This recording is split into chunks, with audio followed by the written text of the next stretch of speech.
I'm up early the next morning and very excited to head back into the park because this is the day I've been waiting for. I follow the same path as yesterday, but this time head up the Wheeler Peak Scenic Drive for about 11 miles to the trailhead, where I meet Kenji Hakuda, a board member with the Great Basin National Park Foundation and an avid hiker. Kenji, you're going to climb Wheeler with me? We'll go up Wheeler. I've been waiting a long time to try to get to the top of it. Well, it's a great hike. It sort of starts off with a mild uphill, and then it gets a little steeper. It's a little steeper, but it's well worth it because you will want to stop along the way and take in the view because it's just an incredible view all the way along. I think we're going to take probably a few breaks. Yeah, because we're starting what? We're right around 10,000 already. Yeah. And those oxygen molecules are sparse,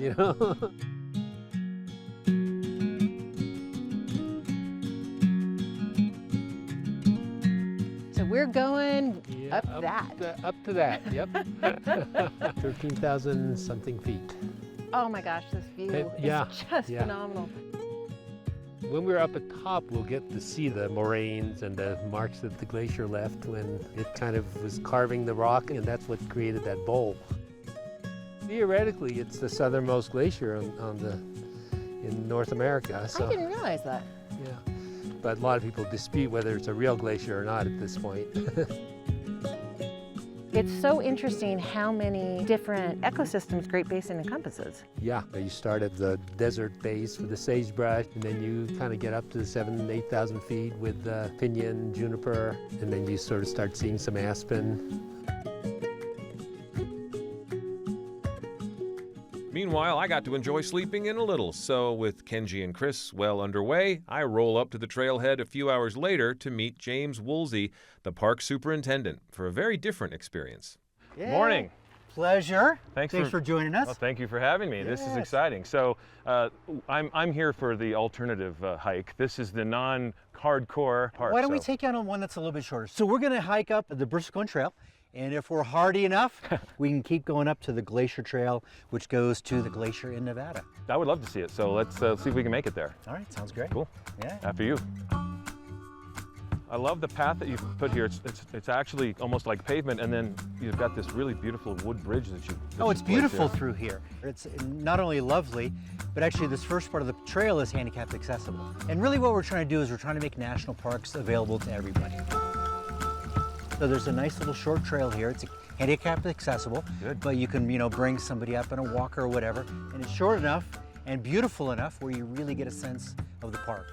And you can see it weaves down through this beautiful forest with the stream running right through it. Gorgeous here. So it's a great place. And it's a short little hike, and it's also a nice place you can just come hang out and enjoy yourself. Yeah, I love that you have a place here for people to come in who aren't able to hike up or even hike in, but can roll through and can enjoy all of this. So this is the trail that heads on up. So we're off the accessible trail. Oh, nice. And into the wilderness. Oh boy, here we go. All right. My carpet's gone, my rubber carpet. What am I gonna do? But isn't this beautiful?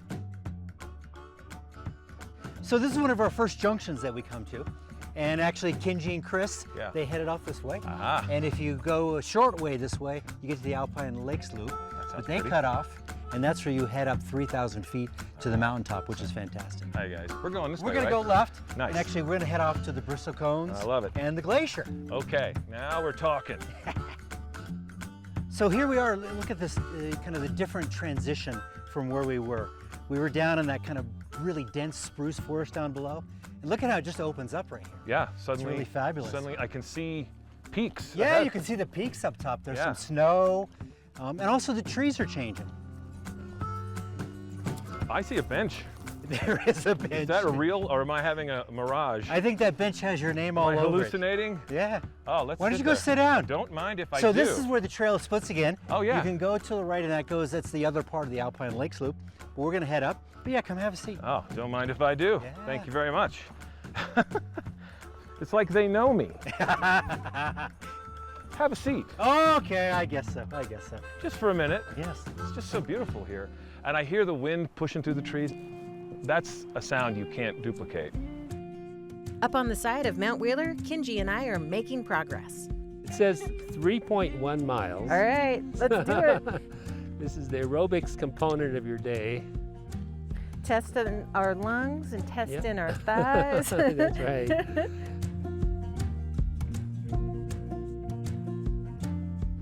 This view is amazing. Isn't it? Yeah. You know, there's stories that the bristlecones went all the way down to the base of the valleys here at one time. You know, as you climb, you're gonna get a different perspective. Yeah, yeah. But it is amazing. Until you really see it, you don't No, that's right. appreciate how different. It's so interesting to think that it's still evolving. Oh, yeah.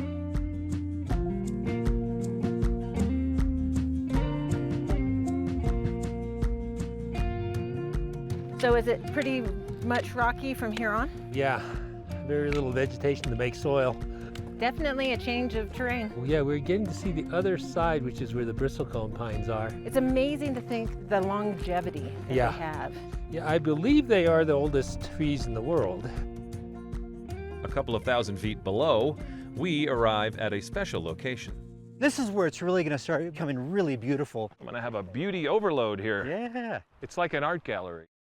So, you know, we're getting here into the edge of the really old bristlecones. Yeah. And so you look around here, and I mean, some of these trees are 2,000 years old.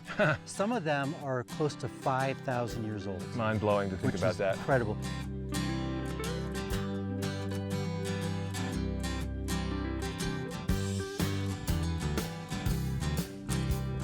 So Dave, this is really the heart of the really, really old bristlecones. Yeah, we're right in the middle of them. It's really fun to see them in every direction. Yeah, and it's cool. And I mean, look at this one. And just look at the structure yeah. of the wood. And I mean, feel it. It's really, you hit on it and it feels like a rock. It's so wow. hard. And this is part of the reason why they're able to keep out bugs and other things and just last for so long. If I didn't know better, I would think it could be petrified. It's Yes, that kind of thing. Yes. And look at the color too. Isn't it beautiful? I was thinking this looks like it's finished wood, like somebody had come and put some coating on it to protect it. No, but it's just natural. color. Yeah, and this beautiful, just kind of rust red color. You know, there's bark on this side. Yes. And then you come here and there's no bark at all.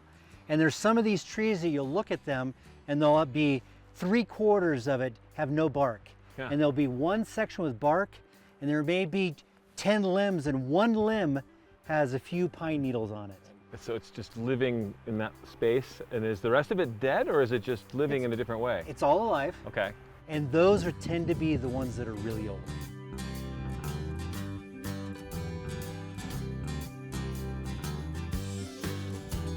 So I gotta say, this is one of the best. Look at this gnarly old bugger.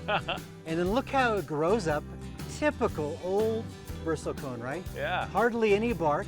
And you go up on the left, there's one limb that has needles on it. Yeah, it's just popping out there saying hello. And the rest of it's shut down. Yeah. And it's gorgeous and there's nothing like it on Earth. I feel lucky we get to be here.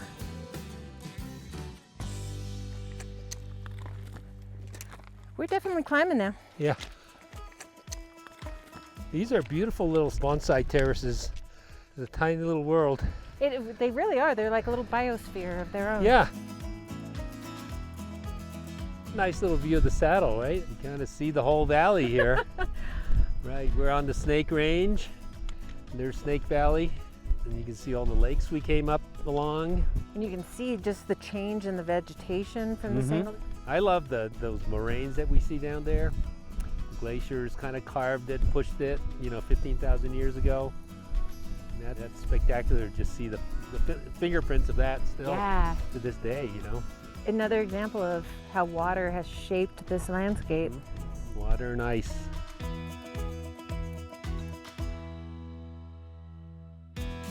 This is beginning to become a very different looking terrain. It's like entering a cathedral here. Yeah, it's a little bit magical in this place, isn't it? Yeah. And back in the Ice Ages, this would have been a gigantic glacier. Okay. And now it's a much smaller glacier. Yeah, it is. Yeah. What makes up the glacier and the rock glacier? Because I'm not an expert at all. I don't know exactly what I'm looking at. So we're looking up at the Wheeler Peak Cirque. And so this area, which has all been eroded out through time by glaciers. Up above is Wheeler Peak. But then down below, because that area is in the shade so often, is most of the ice is below the rock layer. And so snow builds up all year. And then in the summer it melts, but it never melts all the way. And so that identifies a glacier. And in Nevada, this is the only glacier you're going to see. Looks good to me. I'm happy we made it. That was quite an experience today. I can't ask for more than this. So thank you. Oh, you're very welcome. It's been a pleasure. Up top, we're getting closer to our goal, but with each step higher, the climb gets tougher. And each step forward requires more effort. I think the air's getting awful thin. Yeah. I'm panting more than I was. Yeah, I am feeling it a little bit. Oh my gosh, we're so close. We're almost there. Oh.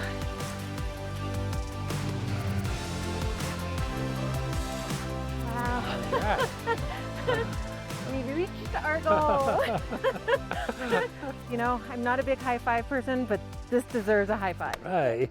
It is really beautiful in every possible direction. Thank you for bringing me up here. My pleasure. Just to have the landscape all around you open up. I don't think getting on top of the world can get much better than that. No. And here you really appreciate what the elevation does. You know, the elevation captures the moisture, you get the trees. Changes the Yeah. terrain. Yeah. Here Feels we are. absolutely great to get up here and have earned this view. Mm-hmm. We did have to work for it. Have a lot of appreciation for what they mean when they say this is not a casual hike. No. You're not going to get this view any other way. Thank you for bringing me up here. You're most welcome. My favorite place in the world.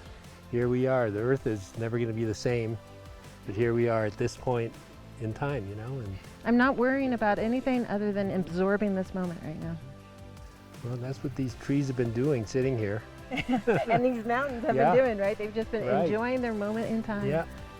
And those bristlecone pines for 3,000 years.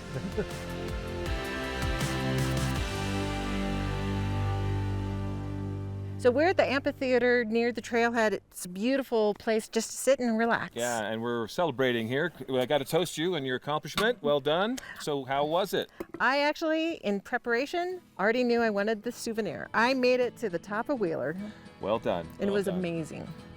To watch this or any of the Wild Nevada shows, visit us at pbsreno.org or stream us with the PBS Video app.